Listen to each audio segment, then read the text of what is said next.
Hello and welcome back guys. क्या कभी कभी आपको भी ऐसा लगता है कि बहुत सारा समय हम अपने घर को साफ़ रखने में, ऑर्गेनाइज़ रखने में ही पूरा बिता देते हैं और फिर भी घर ठीक से ऑर्गेनाइज़ नहीं हो पाता है, कुछ ना कुछ चीज़ें ऐसी रह जाती हैं। तो बहुत सारी प्रॉब्लम्स को सॉल्व करने के लिए आज के वीडियो में मैं आपके साथ कुछ टिप्स एंड हैक्स शेयर करूँगी, जो कि आसान तो है ही, साथ में मज़ेदार भी हैं और बिल्कुल प्रैक्टिकल हैं। और इन टिप्स को फॉलो करके आप भी अपने घर की छोटी मोटी परेशानियों को टाटा बाय बाय बोल सकते हैं। So without any delay let's get into the video. सबसे पहला टिप है ये सारे फॉइल्स को लेके, क्योंकि इनको ऑर्गेनाइज़ करना थोड़ा सा डिफ़िकल्ट होता है और इनको अगर हम यहाँ वहाँ रख देना तो जब इनकी ज़रूरत पड़ती है तब भी इनको ढूंढने में और फिर यूज़ करने में थोड़ी सी परेशानी होती है। तो मेरे एक सब्सक्राइबर हैं, उनका नाम है माज मोटलानी। एटलीस्ट यूट्यूब पे जब मैं देखती हूँ तब यही शो करता है उनका नाम। हो सकता है शायद उनका नाम कुछ और हो। तो उन्होंने मुझसे पूछा था कि जो भी फॉइल्स हम किचन में यूज़ करते हैं उसको किस तरह से ऑर्गेनाइज़ कर सकते हैं। तो देखिए, मैं डबल टेप लगा रही हूँ। फॉइल के साइड के जो पेपर रहते हैं ना, उसको कट कर देना है ताकि आसानी से जब जहाँ भी हम इसे स्टिक करें तो आसानी से जो फॉइल है वो रिमूव हो सके और हमें बार बार फॉइल पूरा का पूरा निकालने की ज़रूरत ना पड़े। तो इसको मैंने वॉल पे चिपका दिया है। आप चाहे तो टाइल्स पे भी चिपका सकते हैं। डबल टेप की हेल्प से ना आप इसे कहीं भी चिपका सकते हैं और कितना भी आप इसे खींचेंगे ना, ये निकलेगा नहीं। और जब आप न्यू फॉइल लाएंगे तो बस आप अंदर का जो रोल है उसको निकाल दीजिए और नया जो रोल है उसको फिट कर दीजिए। और मैंने जो पेपर रोल है उसको भी इसी तरह से अपने वॉल पे डबल टेप की हेल्प से स्टिक किया हुआ है। तो ऐसे ना आप कर सकते हैं अगर आपके पास कोई ऑर्गेनाइज़र नहीं है। अदरवाइज़ काफ़ी सारे ऑर्गेनाइज़र्स भी आते हैं जिसमें अलग अलग तरीके से आप फॉइल को रख सकते हैं। जैसे ये पेपर रोल मैंने यहाँ पे लगा दिया है। इस ऑर्गेनाइज़र में ये होल्डर दिया हुआ था और इसी तरह से ना दूसरे भी होल्डर्स आते हैं। मेरे पास 2-3 हैं, मैं आपको दिखा देती हूँ। ये वाला जो होल्डर है इसमें मैं टॉवल हैंग करती हूँ। तो इस तरह के होल्डर में भी आप अपने फॉइल्स को, जिस भी तरह के फॉइल्स आप यूज़ करते हैं, उनको हैंग कर सकते हैं। और गार्बेज बैग के लिए भी आप कोई भी स्टिक ले लीजिए जो भी आपके पास हो और ऐसे दोनों होल्डर में आप लगा दीजिए। तो इससे भी ना आपको रोज़ रोज़ जब भी गार्बेज बैग निकालना होगा तो आसानी होगी। तो आप ऑर्गेनाइजर्स भी यूज़ कर सकते हैं या फिर मैंने जैसे पहले बताया, आप डबल टेप की हेल्प से भी अपने फॉइल्स को इस तरह से ऑर्गेनाइज़ कर सकते हैं। मेरे ख्याल से ये जो हैक मैं अभी आपके साथ शेयर करने वाली हूँ, ये आपने भी कई बार कई सारे वीडियोस में देखा होगा, लेकिन जब मैंने इसे यूज़ किया तो मुझे ये थोड़ा सा अनप्रैक्टिकल लगा, थोड़ा सा डिफ़िकल्ट लगा। जबकि हम आसानी से कोई काम कर सकते हैं तो उसको अननेसेसरी कॉम्प्लिकेटेड क्यों बनाएं। इस तरह से जब हम मैदा निकालेंगे तो एक तो कम आएगा, इसमें बहुत ही कम क्वांटिटी हमें बार बार निकालनी पड़ेगी। दूसरा, जब आप इसको अपने बैटर में डाल देंगे तो ये फिर वेट हो जाएगा और दोबारा से आप इसको फिर से मैदा निकालने के लिए यूज़ नहीं कर सकते। और इसको निकालने के लिए ना आपको बहुत ज़्यादा केयरफुल रहना पड़ेगा, क्योंकि इसमें से कभी भी आटा गिर सकता है छलक कर। तो इसीलिए बहुत ज़्यादा कॉम्प्लिकेटेड करने की ज़रूरत नहीं है। जब आप किसी भी छोटे से स्पून से ही आप आराम से फ्लावर निकाल सकते हैं तो आपको ये विस्क की ज़रूरत ही नहीं है। इस तरह के जो कॉम्प्लिकेटेड जो हैक्स होते हैं ना, ये सिर्फ हमारे कामों को बढ़ाते हैं, हमारा टाइम ज़्यादा लेते हैं और ये बिल्कुल भी हेल्पफुल नहीं रहते। तो आप अपना काम मत बढ़ाइए और अपने काम को और ज़्यादा कॉम्प्लिकेटेड मत कीजिए। सिंपली जब भी आपको फ्लावर निकालना हो तो आप इस तरह के मेजरिंग कप्स यूज़ कर सकते हैं। ये अलग अलग साइज़ के आते हैं, तो किसी भी कंटेनर के लिए या जो भी क्वांटिटी का आपको चाहिए आप इसको यूज़ कर सकते हैं। तो इससे ना आपको मैदा निकालने में या फ्लावर निकालने में बिल्कुल परेशानी नहीं होगी। ये यहाँ वहाँ गिरेगा नहीं और ये टाइम कंज्यूमिंग भी नहीं है। सिंपल सा टिप है ये, बिल्कुल हम रेगुलरली इसको ऐसे ही करते हैं। हर चीज़ हम स्पून से ही निकालते हैं, तो अननेसेसरी हम क्यों इस तरह की चीज़ें करें जिससे कि हमारा समय भी वेस्ट हो और हमें बहुत ज़्यादा एफ़र्ट्स भी लगाना पड़े। और आप इस तरह के जो स्पून्स हैं ना अपने कंटेनर में ही हैंग करके रख सकते हैं। जिस तरह से मैं एक हुक लगा रही हूँ यहाँ पे, आप कोई भी एडिसिव हुक लगा सकते हैं अपने कंटेनर में साइड में। और फिर आपका जो स्पून है, जो भी मेजरिंग कप है या जो भी आप स्पून्स यूज़ करना चाहते हैं, उसको आप अपने कंटेनर में ही हैंग करके रख सकते हैं। इससे स्पून वहीं का वहीं रहेगा और जब भी आपको ज़रूरत पड़ेगी आप अपने कंटेनर से ही इसको निकाल के ले सकते हैं। आपको कहीं और से लेने की ज़रूरत नहीं है। तो अलग अलग मेजरमेंट के कप्स आप अलग अलग कंटेनर्स में लगा सकते हैं। जब भी आपको ज़रूरत पड़े तो आपको आसानी होगी यहाँ से लेने के लिए। तो सिंपल से काम को सिंपल ही रहने दीजिए, उसको कॉम्प्लिकेटेड मत कीजिए और इस तरह से अपने जितने भी स्पून्स हैं उनको अपने कंटेनर्स में ही हैंग करके रखें। ठंड हो या गर्मी, टमाटर बहुत दिन तक अगर आपको फ्रेश रखना है तो आप आज जो मैं टिप बता रही हूँ वो ज़रूर फॉलो कीजिए। सबसे पहले तो आप कंटेनर, इस तरह का एक ओपन कंटेनर ले लीजिए या बास्केट ले लीजिए और उसके नीचे आप कोई भी नैपकिन लगा दीजिए। और जब भी आप टोमेटो को स्टोर करें ना, उसके पहले आप उसमें एक टेप लगा दीजिए। मैं यहाँ पे यूज़ कर रही हूँ ये रेड वाला टेप, ये इलेक्ट्रिक टेप है और इसको आप छोटे छोटे पीसेस में कट करके जो टमाटर का जो टॉप का जो पोर्शन होता है ना, टिप जो होता है, वहाँ पे आपको ये टेप लगा देना है।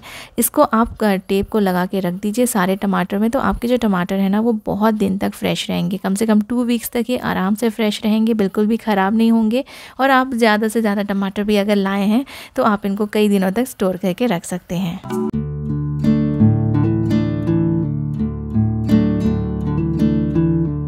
सिर्फ आपके वार्डरोब में ही नहीं, हैंगर आपके किचन में भी बहुत ज़्यादा यूज़फुल है।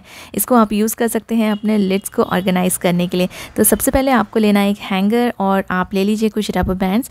रबर बैंड्स मैं इसलिए ले रही हूँ क्योंकि ये जो हैंगर है ये थोड़ा सा बड़ा है, तो इसके साइज़ को मैं थोड़ा सा कंट्रोल करने के लिए मैंने दोनों साइड में रबर बैंड्स लगा दिए हैं, सो डैट ना जो मैं लिड यहाँ पर लगाऊँगी वो स्लिप होके ना गिरे। तो इस तरह से आप रबर बैंड्स लगा दीजिए हैंगर के दोनों तरफ से। अगर आपका जो हैंगर है वो थोड़ा सा बड़े साइज़ का है तो आप इस तरह से कर सकते हैं। अगर छोटा हैंगर है तो आपको रबर बैंड्स लगाने की ज़रूरत नहीं पड़ेगी।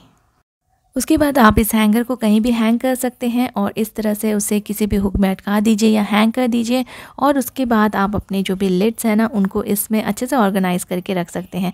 बस आपको लिड लेना है और इस तरह से हैंगर में इसे अटका देना है, तो ये बिल्कुल सेफ़ली यहाँ पे अच्छे से ऑर्गेनाइज रहेगा और सेफ़ रहेगा। क्योंकि कई बार ना हम दूसरे प्लेट के साथ इस तरह के लिड्स को रख देते हैं और उसमें क्रैक्स भी आ जाते हैं, स्क्रैचेस भी आ जाते हैं। तो इस तरह से आप अपने लिड को सेपरेटली ऑर्गेनाइज़ करके रख सकते हैं। हमारे घर में बहुत सारे छोटे छोटे सामान होते हैं जो कि यहाँ वहाँ रखे रहते हैं। कई बार तो वो मिसप्लेस भी हो जाते हैं और ऊपर रखे रखे उनमें डस्ट भी काफ़ी आ जाता है। तो एक बहुत ही अच्छा सा प्रोडक्ट आपके साथ शेयर करूँगी। ये है प्लास्टिक शीट्स और ये बिल्कुल लॉक के साथ आती है। तो ये जिप लॉक की तरह ही है। तो आप इनको ना इसमें कोई भी सामान, छोटे मोटे सामान जो भी आपके यहाँ वहाँ पड़े रहते हैं घर में, मिसप्लेस हो जाते हैं या फिर ये छोटे सामान से हमारा घर भी कई बार क्लटर दिखने लगता है। तो इन सामान को ना आप इस तरह के प्लास्टिक के बैग्स में रख सकते हैं। ये अच्छी क्वालिटी के बैग्स हैं और आप इनको मेडिसिन रखने के लिए या फिर छोटी छोटी क्लिप्स रखने के लिए, अपने ईयररिंग्स या बैंगल्स रखने के लिए भी यूज़ कर सकते हैं। इससे ये सारी चीज़ें ऑर्गेनाइज रहेंगी और जब भी समय पे जब भी आपको इनकी ज़रूरत रहेगी तो ये टाइम पे आपको मिल जाएंगी। तो इस तरह से आप इनको पैक करके रखिए। इनमें ना तो डस्ट जाएगा और इनफैक्ट आप इनको ट्रैवलिंग के लिए भी यूज़ कर सकते हैं।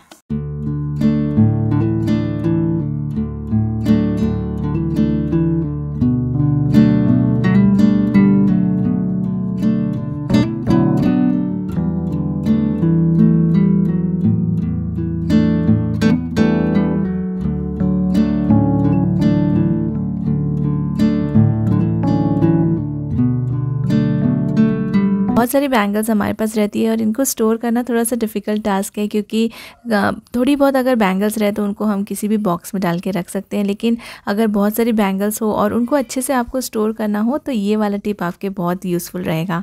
तो मैंने बस ये ले लिया है एक प्लास्टिक का बॉक्स। ये आपके पास ईजिली मिल जाएगा, किसी के पास भी रहता है इस तरह का बॉक्स। और इस पर ना मैं 2 होल कर दूँगी और इस तरह की जो स्टिक्स आती हैं, ये वाली स्टिक आपको इजीली मिल जाएगी। आप कोई भी स्टिक ले सकते हैं जो भी आपके पास अवेलेबल हो। तो बस मैं साइड में यहाँ पे 2 यहाँ पे होल कर दूँगी, क्योंकि ये जो बॉक्स है ये बहुत बड़ा नहीं है, लेकिन फिर भी इसमें काफ़ी सारी बैंगल्स स्टोर हो सकती है। इन होल्स में आपको ये स्टिक अटकाना है बिल्कुल इस तरह से, जैसे कि आप इसमें बैंगल लगा दें और ये बिल्कुल एक बैंगल होल्डर की तरह बन जाएगा।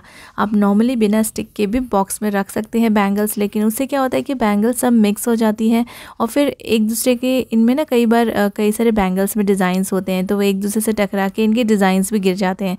तो बस आप ये स्टिक यूज़ कीजिए, इससे आपके बैंगल्स अच्छी तरह से ऑर्गेनाइज रहेंगे और ये ख़राब भी नहीं होंगे।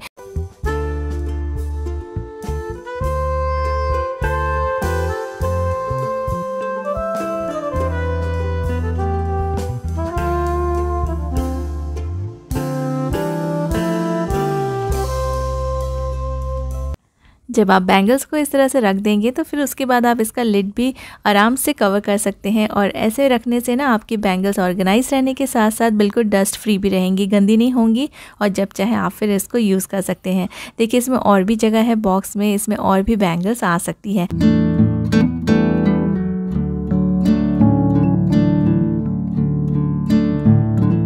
पुरानी सीरीज़ आपके पास ज़रूर पड़ी होंगी, तो इनका भी कुछ अच्छा सा यूज़ करेंगे हम आज के इस वीडियो में।